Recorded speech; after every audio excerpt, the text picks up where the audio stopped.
everyone. I'm Jason Schwartz, and I'm supposed to be the host and listening, but I have a guest, and I gave her an earful before I started. I have Kathy Collins. Hey, Kathy. Aloha, Jason. I, I, I'm afraid I'm guilty of the want to make sure I tell my guests how wonderful they are and how central they are. You know, you guys have seen me doing this show, and we're on Akaku, Maui Community Media. Kathy's on there. She's sometimes doing her own show. Sometimes she's involved as a hostess of a panel for a political thing or a social thing. Then you look on the radio and you say, that voice, that sounds like it is. It's Kathy Collins. But is that the same Kathy Collins that did the Tita thing? Is that her? She's a comedian and she's a hostess and a speaker. Did she also own a radio station with her husband, right, Barry? Yes, my Yeah. late So husband. I moved into your space, by the way. When you moved out of Jonathan Starr's building, I moved into that space. Oh, in the Dragon Arts Center. See, a small world. We all in us Maui. island, we circle each other. And then we realize, wow, those circles all fit together. They're not circles at all. That's true. It's a moving conglomerate, isn't it? How did you get into all this? I mean, you obviously have a great voice for audio. You've been here all your life, or what's I good? grew up on Maui. I went to public school and was fortunate enough to have Sue Ann Loudon as my drama teacher at Baldwin High School. And once I started performing in plays there, I knew that this was something I wanted to do. And but this was mid 70s when I graduated, and you didn't see Asians um, on the big screen or the little screen much. And so doing the responsible thing, I thought, well, can't make a living as an actress, but radio seemed like the perfect profession because on the radio it doesn't matter how tall I am, what color I am, or even that I'm a female. Actually, at the time, it was better to be a female because equal employment and all of that. I was known as a double token, female and ethnic. So it was easy to get in the door. But as my several mentors told me, it's staying in there that counts. But that's why I got into radio because I felt like I could act with my voice. And so at 17, I got my first job in radio and have it's been part of my life ever since. There have been years when I haven't been involved with a radio station, but for most of my life, radio has been my number one passion. I Wow. shouldn't say number one. I'm so blessed to be able to do a lot of things that I really enjoy doing. Well, I remember when I came to Maui, I thought about small fish in a big pond, big fish in a small pond. Here on Maui, if you say Kathy Collins, I don't know of anybody that doesn't know you or has had experience of enjoying your really very beautiful and pleasant delivery that is very warm and comforting. And, um, you're my choice too. I mean, I reckon you've been doing it all these years. And when you say Sue Ann Loudon, my brain remembers, I remember Sue Ann myself. I got here, I was sort of at the end of her reign, if you will, at the high school. Drama queen. She But, really. Eric Gilliam and And Amy. Amy, And Eric and Amy, and many oh, others. so many others. It's A such a lot of rich. Baldwin kids have gone on to the big city, to both LA and New York, and doing well. And many folks who went through the drama program and were Miss Loudon's kids um, became very successful in areas other than theater. Judge Cardoza is one that we always were so proud of. I believe he was in her first drama class. He was just a few years above me, but and when we had our big testimonial, big tribute to Miss Loudon, upon her retirement, he was one of the alumni who came forward and delivered a really beautiful um, tribute testimonial to her. So, the skills that we learned in Miss Loudon's classes and after school activities went far beyond the stage. Um, she really taught us a lot of valuable life skills, I mean, teamwork, respect, and so forth. But yeah, she has really helped to shape hundreds, no, probably thousands of careers and lives. Well, so there's a great example of a great mentor, someone that really grew people up and created this environment to let people shine and be their own individual shine, That's what I always appreciated. She took everyone as who they are and let them be the greatest at who and what they are. So great. That's true. And the thing about Miss Loudon's theater classes and the drama club was that, as you say, she let everybody shine, and there were no stars. Uh, you couldn't only audition and get roles and perform. You had to know how to build sets, run around, gather props, do makeup for other people. It was a very well-rounded education in theater craft that she gave us, and she instilled that in us. There weren't no prima donnas at Baldwin Drama. We were all one huge ensemble in every aspect. And that's why, And Eric Gilliam is just a great example. He's a fine actor and singer and dancer, but he also gets down and dirty. He will build his own sets. He will string up his lighting and do his own makeup and sew his own costumes and everything. Uh, that was the kind of education we got with Miss Loudon. Nobody got to just sit back and be pampered and catered to. We all pitched in to help each other. what a great thing. That's a great thing. I got to Yes, be in it that was a very space special when I place. I watched someone put a play together and we're using Sue Ann's space there in the back. Just a fun space to be in. It felt like you were behind stage at a theater. Really was a great Yeah, experience back a there. lot of great energy in that mini theater. And I see that I was over at Maui Community College. I guess is it called community anymore? It's At Maui College. UHMC now, Yeah. It's University of now Hawaii, University of Maui Hawaii. College.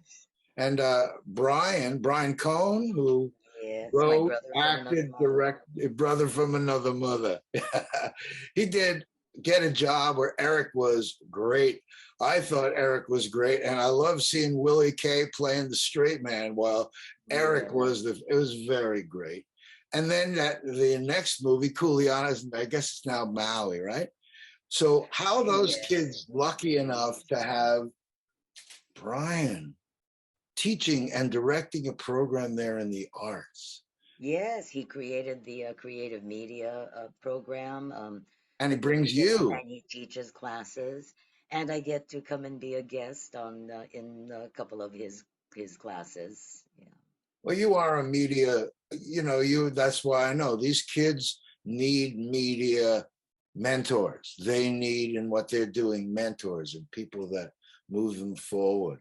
Well, we all need mentors in every aspect of life, I think. And fortunately, Maui just seems to be it's the kind of place that I think generates and nurtures those kinds of relationships because it's still small town enough that the community functions in that way, but it's not so small that we don't have just a wealth of resources. I think we're just at the right stage. We're not Honolulu, nor do we ever want to be. Um, Mm-mm. but yeah, Maui is a very special place. See, when I look at this place, I think about the immense amount of talent, and when they have it in all areas, there's only limited walls around them and water. But now with the internet, almost like, I guess it was the early 90s. Right now, it's a whole generation of people that know techno stuff. And if if we were to create an outlet and a way to have that product show to the world from here, where the boundaries are suddenly down. Eric can do white Hawaiian, videotape it, for example, and show it all over the world. Or you can do live performances from here and show them anywhere around the world. I'm only using that as an example to say that the things that we do here now have legs. We can go everywhere. So our borders are, it's almost like we can walk on water. We can go all around the world and share larger than our population base and our limitations. So That's this is a very really true. important time. So Brian is sitting there at the school, I think, there to show kids, hey, you can write something, you can produce it and write it and get your friends, talented people like you and others around you who, I love watching the movie because, oh, there's David Sandell dropping his art the way he always does. I mean, the things about this movie, imagine this industry and that love that we all share, sharing to the world. Well, we're just beginning it, but that's a story for another day. Maui Arts and Music is a showcase place for you and all these kids to show themselves to the world. I'm totally jazzed on that fact that people like you, Kathy, and Brian, and Eric, and Amy, I go on, already have had a modicum of success. And now we're there to help be that runway for the young people because it is the right time. Well, the kids, this generation of kids, they're already doing that on their level. They're doing TikTok and Instagram. And my granddaughter, who lives in Michigan, is an influencer. Because they grew up with this technology. A program like Brian's helps them take it to another level. He instills and that he takes it from being, the this because the internet is the Delivery system, yeah. marketplace. Yeah. It's the Yeah, it is. It's a little ecosystem all on its own, but at a certain level, at that community, it's kind of like meeting in the quadrangle at high school, where everybody's getting together and gossiping and seeing what each other's wearing and talking about the newest dances and this and that. Uh, it's now a worldwide thing, and the kids are just, that's why they're all glued to their phones, their screens. Brian is helping to teach those who want to do more with it, who want to make a career out of film, music, whatever, and giving them the tools to take it to a professional level, which which I think is quite admirable, because even with the great technology of today, you still got to do a lot of hard work if you want to succeed at anything, whatever your passion or your craft is. And It's just that's that course there, is exactly that. It's to be able to give people the opportunity to get the skills to get on a professional level. I was just saying that on internet, we can deliver on a professional level here. It's the world has shifted where we can compete, if you want to call it compete, with others all over the world. It's an exciting time. Look at our friend, what's his name? Destined? I don't know. Maybe you Destined Justin Cretton. Daniel Cretton. Oh, I've Daniel seen the Cretton, movie twice. What a marvelous, right? excuse the pun, marvelous film that is. And you can really see the influence of his upbringing on Maui, the ethnicity, as well as just the.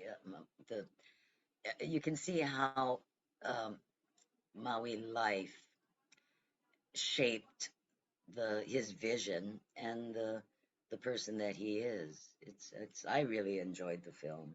I'm thinking And about going to see it a third time. oh, I haven't seen it yet, but I remember Oh, seeing Jason, these you've films. got to go see it. Oh, Okay, and now it was I'm funny, because I always stay. Brian taught me this. I always stay till the screen goes dark through the credits, and I was really happy I did because this film doesn't just have one little thing at the end. There are two scenes that happen during and after the credits. So and I felt bad for all the people who got up and left as soon as the credits started rolling. But so I stayed till the very end, and another couple did that were sitting up front, and then it all ended, and the lights came up, and the couple got up, and the gentleman, we're acquaintances. I don't know him well, but he says, "Hey, Kathy, that's you. How about that, huh? Danny Cretin, isn't that something? Maui boy." And I just got chicken skin. It was like, yeah, it really is beautifully done. It's a wonderful film. And I don't usually go to see superhero films. This is like maybe the third film in the whole Marvel universe that I've ever watched, and wow. but it's wonderful. You need to see it. Okay, I was thinking because I remember when I first heard his name, he was working with Brie Larson, who Yes, became short term 12, right? right, and that his stuff from long ago, these film festivals and all these opportunities to show things, show future potential. I had a thing before those American Idol. I was getting ready to do a thing here before the internet. That's a story to showcase talent. And then they do brown bags to stardom, which is taking kids who are, dear and going all the way. We're in a new age. It's really nice to see such an opportunity for a young kid from here to take his brilliance and his talents and be able to have them go like they have. I've seen stuff on Maui when I see productions. I don't think I could see a better production anywhere. I've seen impeccable, extraordinary performances here. Absolutely. I think Yeah. it was probably 20 years ago. Jamie Foxx was here with Eric on stage doing something. And Uh-huh. I remember, I didn't know if Jamie was an actor from here or where he was, but he was terrific. And Eric was terrific. And, I don't have to tell you, but our audience, if you go looking into the archives of Maui people and theater and stuff, some of these guys here have been extraordinarily talented. Kathy has been doing shows. Uh, we have so much talent here. I think we're going to have to share it to the world, and share some of our archives to show. I'm sure that Brian has tape. I'm sure a lot of people have tape of amazing things that have gone on here on Maui. We have had an amazing run of talent. And Yes, we do. We how did do. you become the tit on stage? How did that develop? Actually, when my late husband and I had an afternoon show together on the radio, we developed. Um, okay, well, we did a radio soap opera, a comedic soap opera, and we wrote and produced 5 days a week, like little 2.5, 3 minute pieces. It was the Tales of the Lahaina Triangle, and it took place at the Hale Haole Hotel. And the two recurring characters were the bartender in the Mahalo Lounge, chemotherapy, excuse me, chemotherapy, and the cocktail waitress was Polly Tunnel and her brother Lincoln Tunnel. And we just, it was just full of puns, and we got to do voices and things. And the character of Polly Tunnel she was just a tira. And later we moved to another radio station, and instead of doing all that work with this 5 day a week soap opera, we thought, well, Polly Tunnel was such a fun character. So, and I couldn't think of a name, so we just started calling her Tira. And Tira did a different feature every day. There was Chicken Skin Theater, which was scary stories, mostly Hawaiian legends and ghost stories. Ask Tira, which was like Dear Abby kind of an advice column, but of course all in pidgin and all ridiculous. Tira Cooks, which was recipes, had to have spam and lihing mui, and Believe It or What, which was Hawaii trivia, local trivia. And then on Fridays, we'd do Tira Out, which was Tira just ranting on whatever she felt like. It might be political, it might just be a pet peeve, something. Anyway, we started doing that just on the radio. And I don't know, like I said, in high school, I started acting, and I was also very active in the speech program. Misao Kubota, bless her heart, who she and Miss Loudon were partners, speech and drama. And Mrs. Kubota doesn't get the recognition that Miss Loudon has, but she was instrumental in shaping my eventual career. So I participated. I was a member of the National Forensic League, and we did speech tournaments and festivals. Um, so I had done a lot of storytelling and humorous and dramatic interpretation performances all through high school. Mhm. So the storytelling thing just kind of came naturally, and we found that people really enjoyed this Tira character. And then I got invited to um, by a listener on the radio. I can't even remember. I remember it was at the Cameron Center, and it was for a nonprofit group. But they asked me if I would come and do that chicken skin theater kind of thing for them.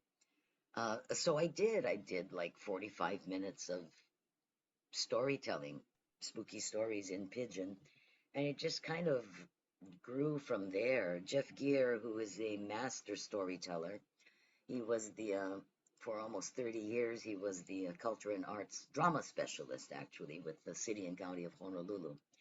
And Jeff is an actor, an improv artist, a puppeteer, and a master storyteller. And so he produced uh, a 3 day storytelling festival every year for the city and county. And was visiting friends here on Maui, and they told him, "Oh, you got to listen to this lady on the radio. She does this night before Christmas thing in Pigeon." Um, he listened and loved it, and he called me and invited me to perform at his next Talk Story Festival. And I did that for like 15 years, I think it was, at least a dozen years, year Wow. after year. Yeah, for the longest time, I kept telling him, "Jeff, I'm not a storyteller. I'm an actress. I write my script and I memorize it and I deliver it." And he'd say, "Oh, get over yourself. You're a storyteller." Well, after a quarter century of doing this, I feel comfortable in calling myself a storyteller. It just, for me, I really felt like an imposter for the first few years. But but yeah, I'm a storyteller now and an actress. Well, we have audience all over the world. You don't see them out there, but we have a library of great shows, and now you are one of them, where they're going to get to discover the incredible people on Maui like you. They don't know what a titta is. What's a titta? Well, I used to do storytelling weekly at the McKenna Resort for the guests only. So before I would bring Tira out, I always needed to give them a little bit of explanation about Pidgin English, which is the unofficial language of Hawaii. It's now officially recognized as a Creole. It's Hawaii Creole English, HCE. We call it Pidgin. Uh, a Tira is a local girl with a lot of attitude who generally, Pidgin is her first language. Uh, and as I explained to the guests at the resort, you find the equivalent everywhere, all around the world. But here in Hawaii, they're known as tiras. Tira is pretty obviously a sister. although it is not a Hawaiian word because there's no T in the Hawaiian language. But when I was a kid, tita is what we used to call them, tiras. And it wasn't something that was necessarily a compliment. Back then, it was a local girl who liked to beat up other girls, you know. And then with the Hawaiian Renaissance and an awakening of people, local people, but mostly people with Native Hawaiian ethnicity, um, they're this newfound pride and interest in their own culture really took hold. And then Atira became something to be proud of because it meant a local girl or woman who was grounded in being local. I could tell the visitors, you don't have to have Hawaiian blood to be a tira. You don't even have to be born here. But generally, a tira is somebody who was raised here. And then I usually tell them of the perfect example of a tira who migrated here, who was not born here in Hawaii, and that is Pele, the volcano goddess. Because Pele wasn't born in Hawaii, she came here from far away, Polynesia, many, many, many centuries ago, made her home here, and she definitely has that tira attitude with a big heart. You know, you just have to show her respect, and that's pretty much the best way to handle a tira. So let me ask you, you mentioned about Miss Kubota's class and Sue. When I hear you speaking, I mean, when the Tita speaks, she's got a character that you put on. What Yes, you have it, tira you is my speak so clearly. Were you always speaking clearly, or was it Miss Kubota that said, "Hey, wait, make sure you pronounce all your words"? My mother did that to me, but was that how you did it, or Yes, it was like, actually, because I was in speech and drama right through high school, enunciation and projection and all of that were instilled in us. Um, and I've always been bilingual. When I've been I've been asked to do storytelling at many different schools, including Kamehameha schools, from the preschool all the way through high school.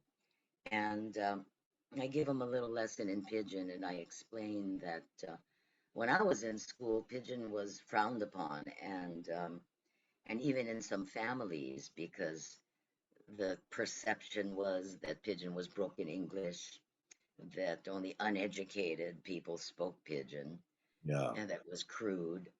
And fortunately, now it has gotten the recognition that it deserves. I think of Pidgin as the true language of aloha. It was born on the plantations when people of many different ethnicities and backgrounds had to learn to communicate. And that is why Pidgin contains mostly English words, but words from each of the different ethnic groups that made up the plantation population. And there is a grammatical structure to Pidgin. Pidgin is basically Olelo Hawaii, the Hawaiian language, with English and other words. That's why that's why it sounds backwards to people. You know, in Pidgin you say, "Oh, so on my head," or "cute that boy." That's the sentence structure from Olelo Hawaii, where the adjective and then the subject follows that way. Vela kala, vela is hot, kala is the sun, hot the sun. You know, so it does have grammar. That's one of the requirements for a language or to be accepted or recognized as a Creole.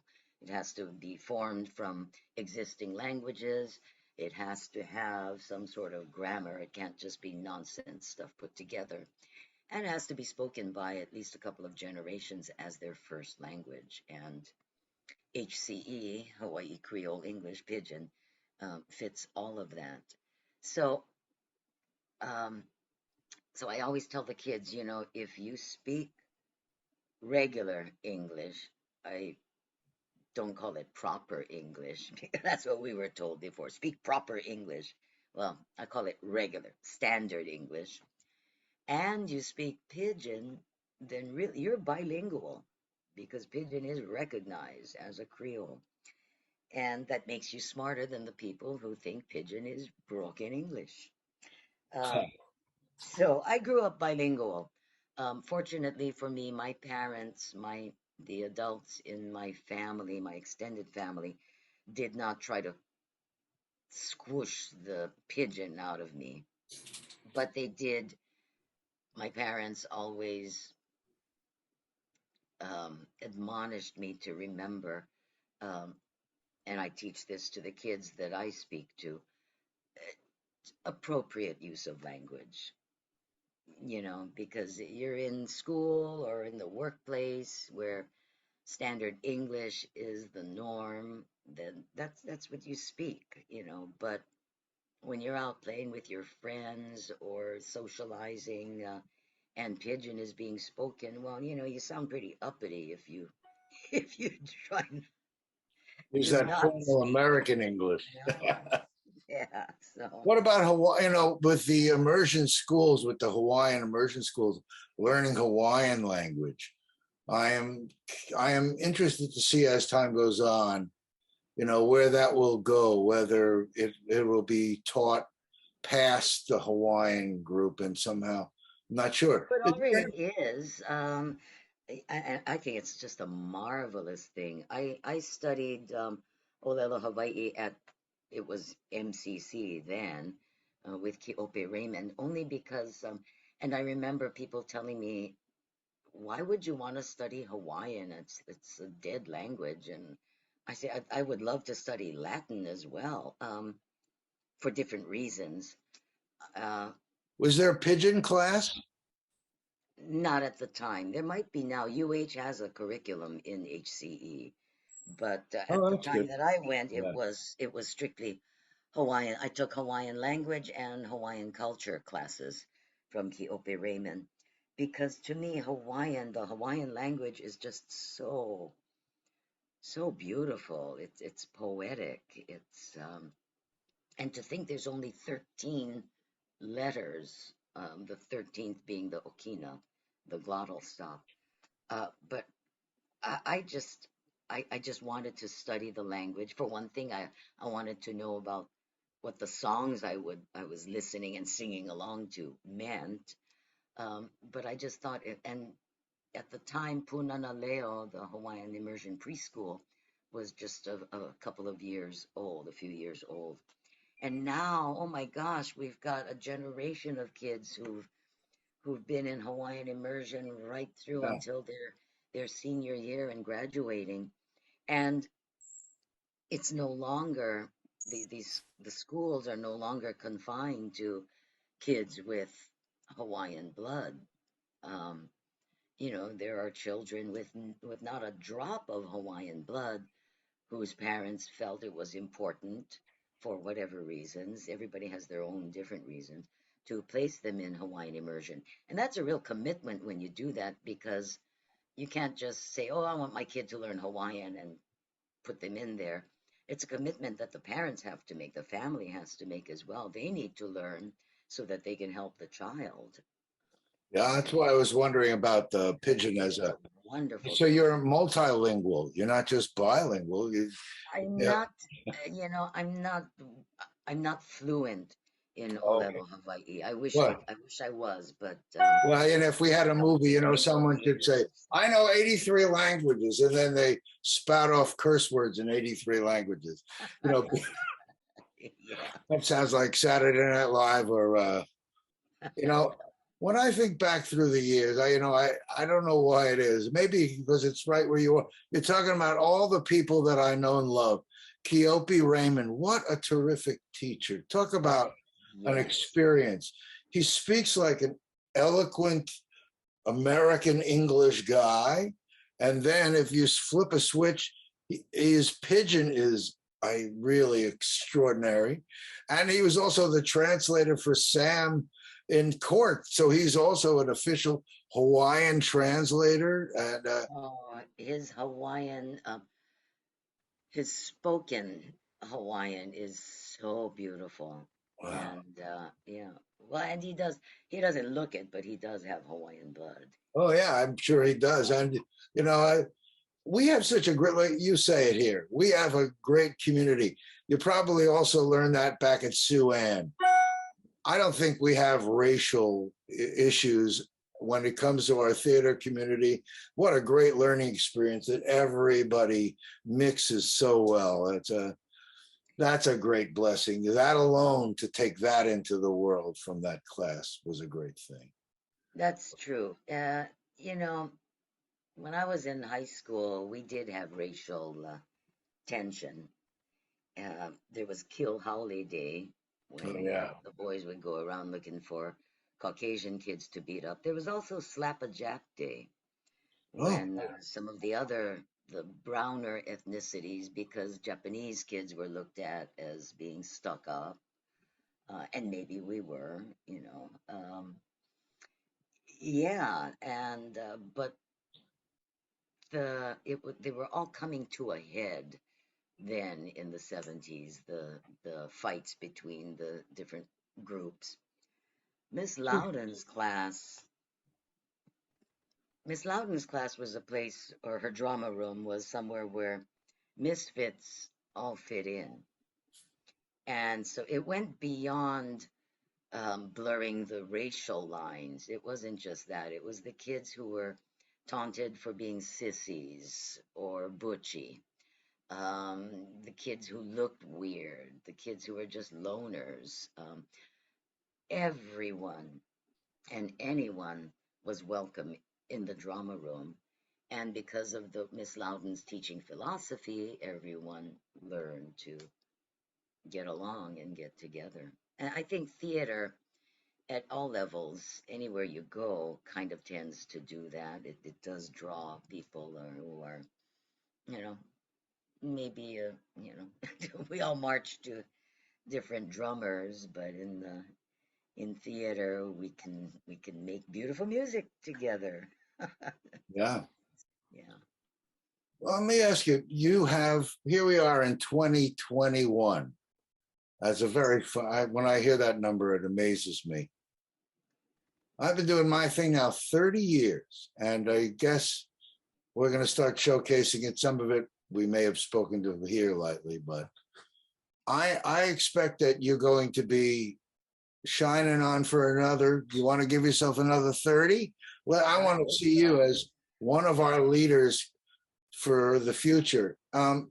What's on your horizon? I turn on Akaku and I see Kathy Collins is there doing today's Maui Daily.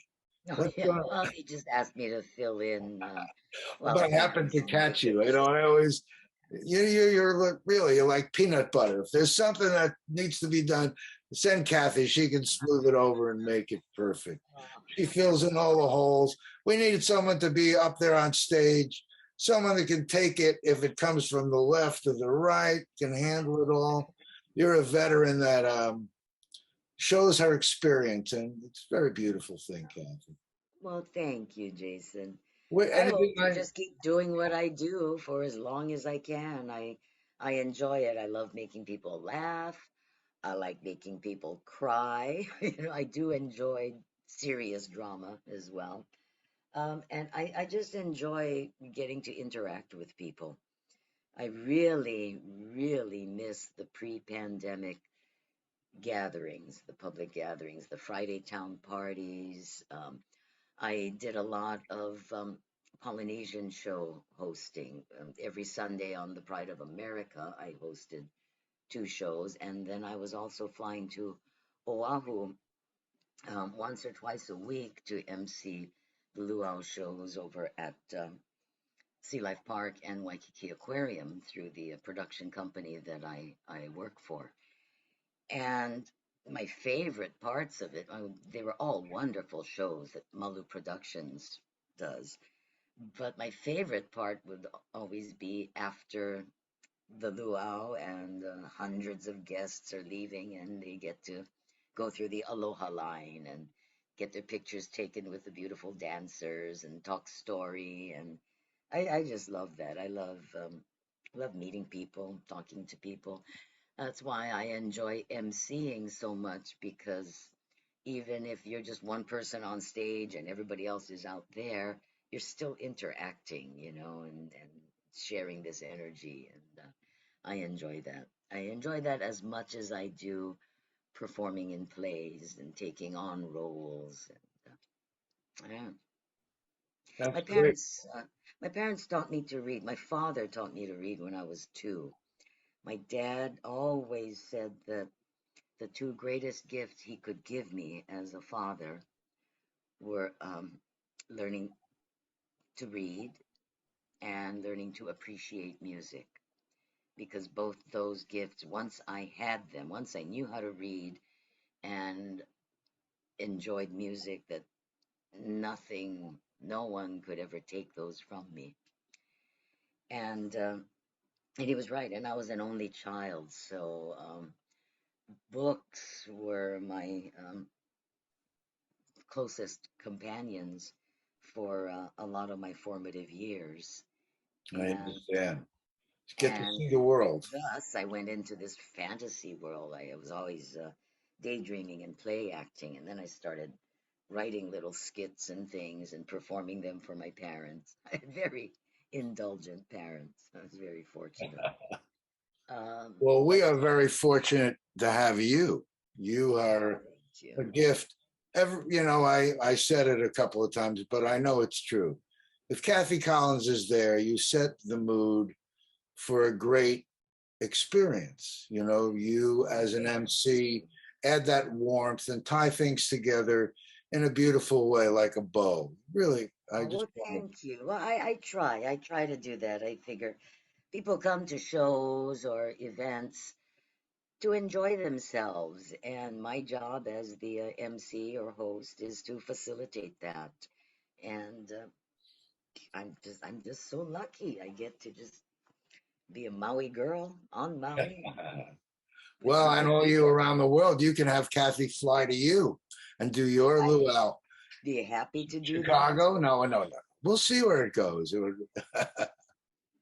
Anything that is there an easy way for people to be in touch with you? I always wonder, how do people comfortably get in touch with stars like you? No. I say Well, they stars, contact me you through know. Facebook. I've got Okay. for years, like Jeff Gear, the storyteller on Oahu I was telling you about. Yeah. He gave up already, but I've never had a website, a web page. I know I probably should, and that's the main reason I'm on Facebook, is to help publicize whatever I happen to be involved with. But you can reach me through Facebook. I'm on Messenger. You can private message me, which is how you got a hold of me.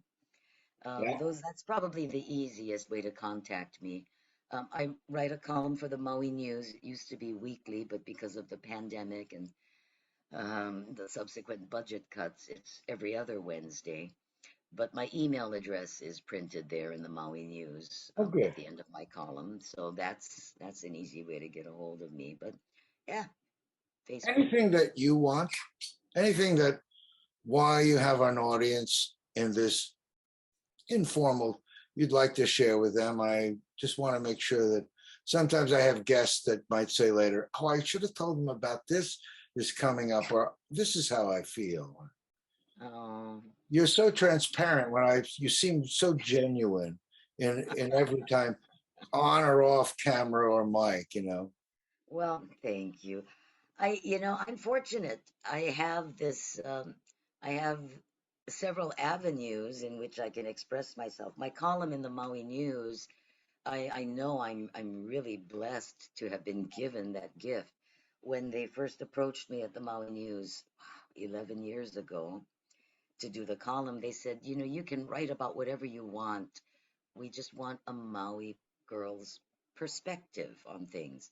Now, at that time, columns ran daily in the Maui News. There were 5 columnists, and each person had a different day of the week. And yet, actually, none of them were born and raised on Maui. Um, so they had asked me, just, whatever you want to write about. So now I've got this forum, whatever I want, want to write about, I can.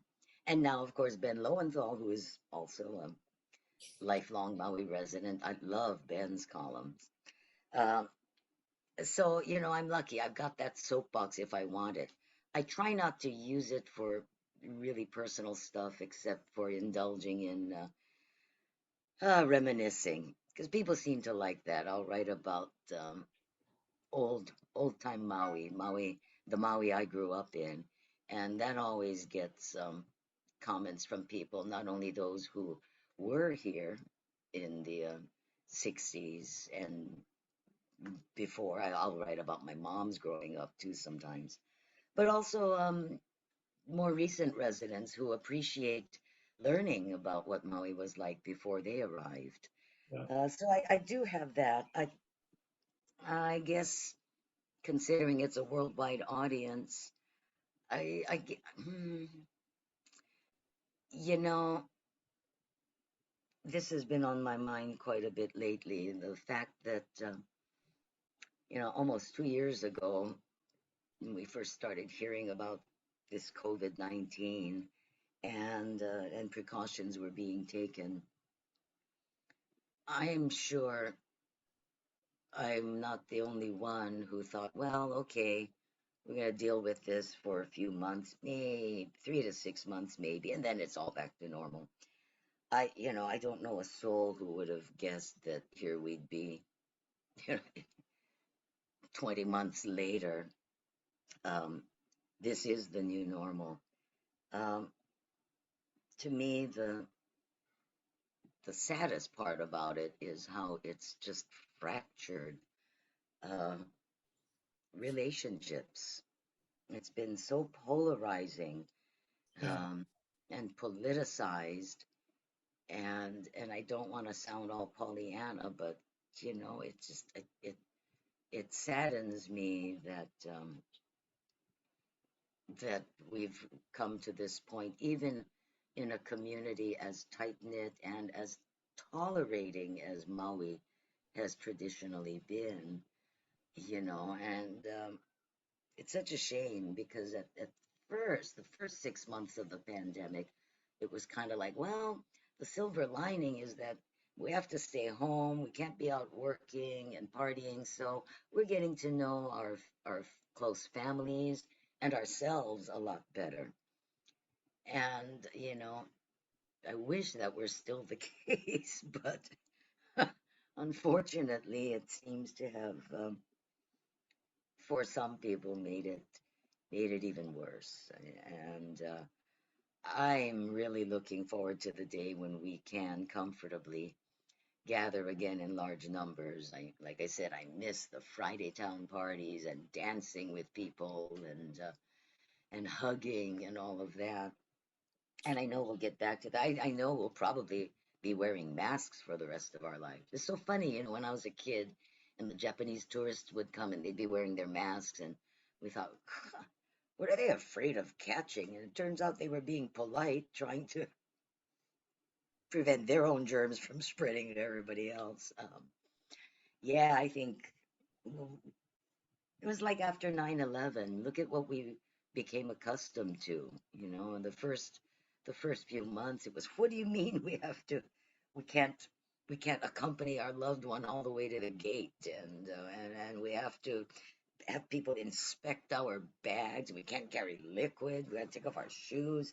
And now that's just all normal part of traveling. And it's going to be Yeah, like that with this, that is masks, sad. So distancing. that gives us an opportunity in these times to have people reflect about it and be more gentle and loving. And that's what I get about you. Your lovingness comes out, and you There's have yourself lots to a place. love. Well, you're under a rainbow. That's the perfect place for you. I took that background photo. I took that from the driveway of my home in Kahului. I walked out one morning and wow, that's great. I ran back in to get my phone and snapped a picture of it. Yeah. Well, Kathy, you've been a terrific guest. I know this may You, be a little Jason, you've been different a than wonderful host. your normal interviews and stuff. Maybe aren't quite like this. My own unique, informal style. Well, I'm rarely on this end of the interview. Usually I'm the one asking the questions and learning about interesting people. So I don't get interviewed a lot. So this has been fun. You made it very, very comfortable for me. Thank you. Thank you. Well, you are a gift to us all here on Maui, Kathy Collins.